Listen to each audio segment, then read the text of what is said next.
Are you interested in learning some spiritual self-care activities? In this video, I'm going to go over a bunch of self-care activities that are good for your soul, so stay tuned.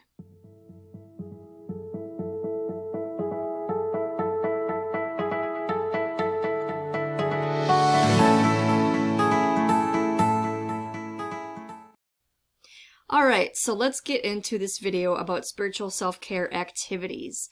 The first one is meditation, of course. This is probably one of the most commonly recommended self-care activities for all areas of your life, physically, mentally, and spiritually. I think it's a really good thing to do in the morning and night if you can. Otherwise, I think doing it at night is probably a little easier for most people because it's the time of the day when you're winding down and it's easier for you to focus and sit still. This is a hard thing for people to do in the morning when they don't have time, or in the middle of the day when they're, trying to rush around and get all this stuff done. So meditating at night before bed is a great thing to add to your self-care, nighttime self-care routine.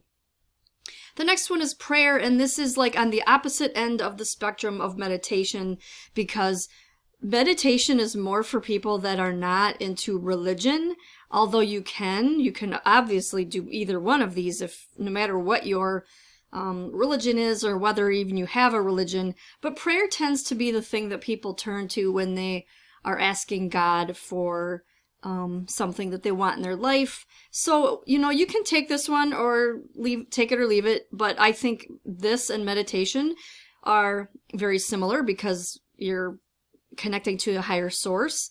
And I like to think of meditation as listening and prayer is talking. Like, it's the two directions of, what am I trying to say? The signals that you're sending out. So in meditation, you're kind of accepting the signals into you, and with prayer, you are sending them out. So whichever one of these you want to do, or both, it's up to you. Time in nature. So this is something that I love to talk about in relation to spirituality, because spirituality and nature go together so good, and I did a video about this if you want to check that one out. I think they're such a good pair together because when you're in nature, you're going to feel connected to everything that you see, which you are part of. So that helps you to be more spiritual because there's something else, there's some kind of a force in the world that's helping everything to grow and evolve and heal. And nature is, it's almost one of those things that you just can't even find the words for. So I think if you're looking for ways to improve your spirituality, spending time in nature will definitely do that. Create something artistic. This might be something you weren't really thinking about when it comes to spirituality, but I have found that I know a lot of artists, and they are all very spiritual people because they tend to have a way of channeling the spiritual energy and just the artistic stuff. I'm not a painter or anything like that. You don't have to be a painter. You can do anything artistic, but I'm more of a digital artistic, sometimes words, but whatever that is for you, that can be a spiritual thing because you are accessing creativity that's coming from somewhere. I don't think it's coming from us as humans. I think it's coming from something above, something higher, something a little more etheric. Etheric, is that a word? From the ethers. So basically, create something artistic, and that will help you to develop your spiritual side. Dance. This is my favorite thing to do. One of them, I should say. When you're dancing, you are in that flow state, and this might not be super spiritual, because a lot of people are into dancing that are not necessarily spiritual, but I think that you can make these two work together quite well. It might also depend on what kind of music you're listening to. If you're listening to some sort of music that is more of not as much education, but it's more of a feeling, like music that has a steady beat that will put you into that trance state and help you to be in sort of a meditative state.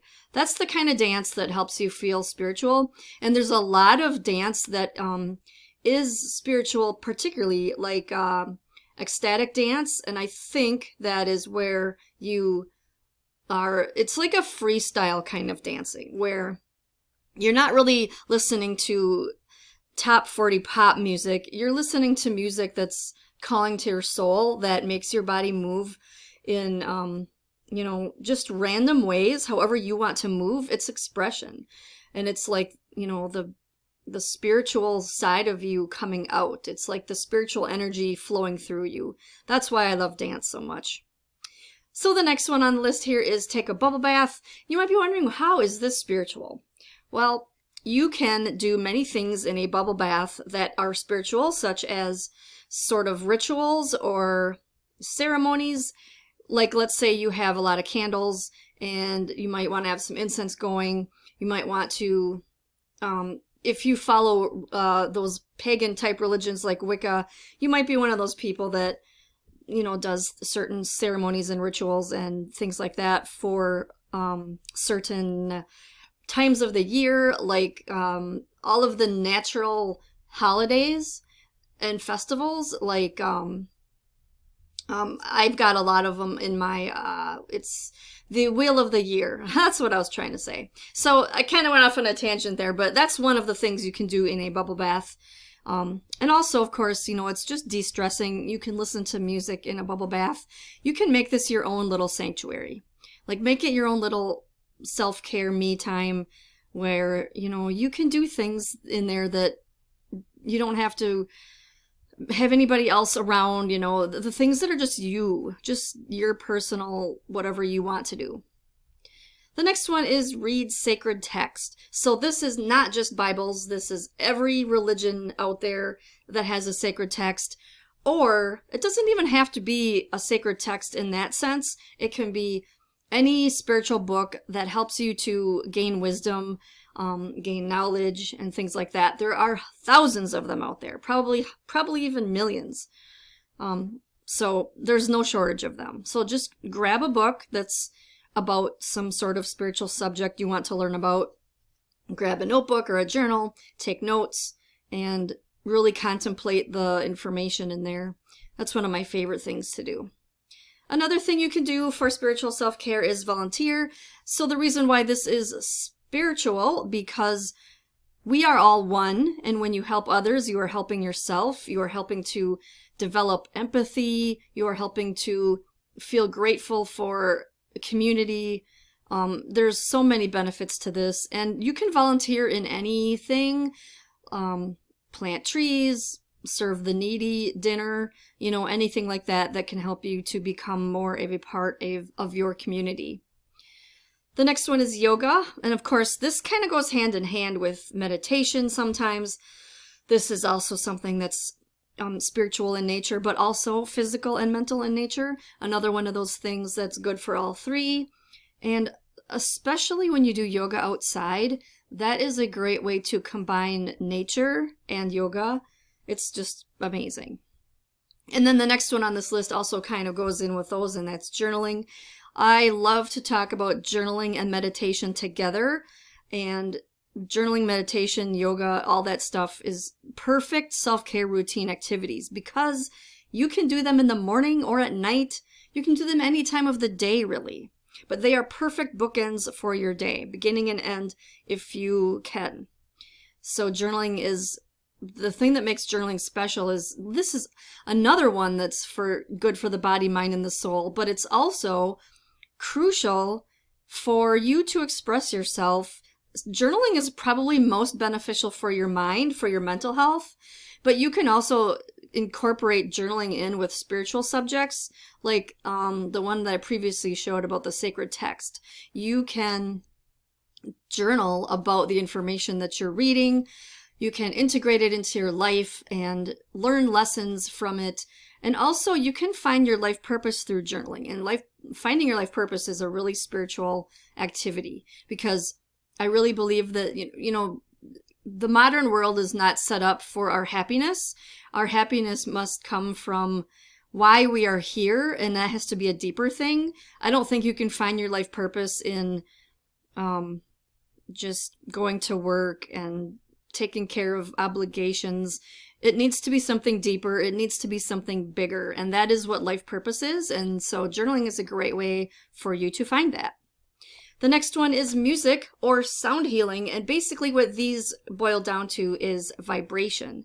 So this is a specific thing that I'm going for here, and that is to connect with vibration. You might have heard many spiritual and even scientific experts over the years have said that everything is vibration. Once you understand vibration, you understand the meaning of the universe. You understand life. So I personally think that music and sound healing are so crucial when it comes to our growth, when it comes to our healing. And there is a whole subject out there about sound healing, and I do plan on diving deeper into that. I'm even considering taking some courses on that and maybe becoming a sound healer, because it's really something that fascinates me so much. I mean, you really don't have to do much work. It's a vibrational healing that you get just by listening to music or sound. It doesn't have to be like a song. It can be sounds like instruments. And also sound healing instruments, which are separate from musical instruments. So this is a really big topic, and I encourage you to research some more about this if you're interested in that. There's actually a lot of free sound healing courses online, and I've taken all of those, and that's what's kind of making me just realize how amazing it is. And it's such a vast subject and so crucial for our health. I think if you can include this in your daily routine, it's going to help you get better sleep. It's going to help you to feel more calm, and just it erases your stress and anxiety, and it even eases depression. On the surface, this is what it's going to do right away. So it's going to be a cumulative effect once you do it every day, if you can put it into your daily self-care routine. The next one on this list, this is actually the last one, is to go on a spiritual retreat. So this is one that you probably can't do on a regular basis. I've actually never been on a spiritual retreat, but it's one of those things that I just can't wait to do someday when I have a lot of money to spend, because they're not cheap. So if you can afford it, I would definitely recommend going on a spiritual retreat. There are lots of them out there that focus on different things. There's a lot of retreats where they focus on yoga. They focus on meditation. You can even go on Ayurveda retreats, which would be focused more on your health. There's a lot of retreats for just you going by yourself. If you don't want to deal with any people, you can do a silent retreat. And that's where, you don't even have to be at a solo one. You can do one where it's a group retreat, but it is still silent, where people don't talk the whole time until maybe there might be designated times where you can talk, but like maybe at the end or maybe during certain times of the day. But it's designed to give people that foundation of spiritual growth, and to be in a location where all their stress is gone and they can just focus only on their spiritual growth. So I highly recommend, if you can, get to a spiritual retreat. So the next thing that I wanted to mention here is that I have a video about the basic foundations of spiritual health that you may be interested in. So this video will talk about all of the things that you need to be spiritually healthy. So be sure to check that out, and also subscribe if you're liking this information and want more. I talk about physical health, mental health, and spiritual health, creating a lifestyle in alignment with nature so that you can become the best version of yourself that you can be. Thank you so much for watching this video, and I will see you in the next one.